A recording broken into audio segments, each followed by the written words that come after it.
Hello everyone, welcome to notes lab. This is Shiv, your physics mentor. So students, आज के इस video में हम बात करने वाले हैं class 12th physics moving charges and magnetism, that is your chapter 4 के जो प्रोबेबल क्वेश्चंस हैं जो आपके 2026 बोर्ड एग्जाम्स में आने वाले हैं, जो प्रोबेबल टॉपिक्स हैं, जिन टॉपिक्स पे मैक्सिमम क्वेश्चंस आ सकते हैं, उन पे आज हम चर्चा करने वाले हैं। तो सबसे पहला जो टॉपिक आपका है, आप जैसे ही चैप्टर स्टार्ट होगा तो आप पढ़ते हैं कि बायोसेवर्ट लॉ। तो बायोसेवर्ट लॉ पे जो बेसिक क्वेश्चंस अगर आप देखेंगे तो बायोसेवर्ट लॉ के एप्लीकेशन पे क्वेश्चन आता है।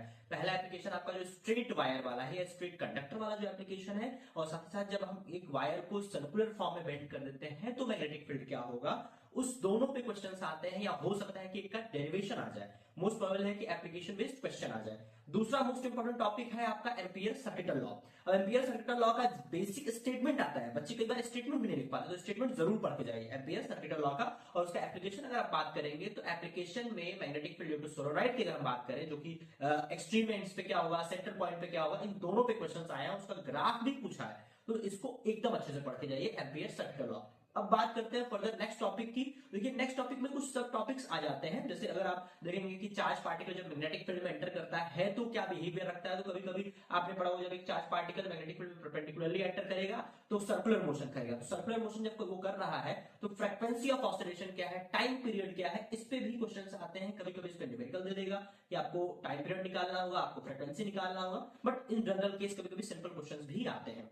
इसके बाद अगर आप बात करेंगे तो एक बेसिक लॉरेंस फोर्स जब आप बात करते हैं कि जब एक चार्ज पार्टिकल इलेक्ट्रिक और मैग्नेटिक फील्ड में एंटर कर रहा है तो F is equals to q v b plus q e, जो आप एक बेसिक फॉर्मूला देखते हैं, तो इस पे क्वेश्चंस आते हैं। कभी कभी ये लिखने को आता है।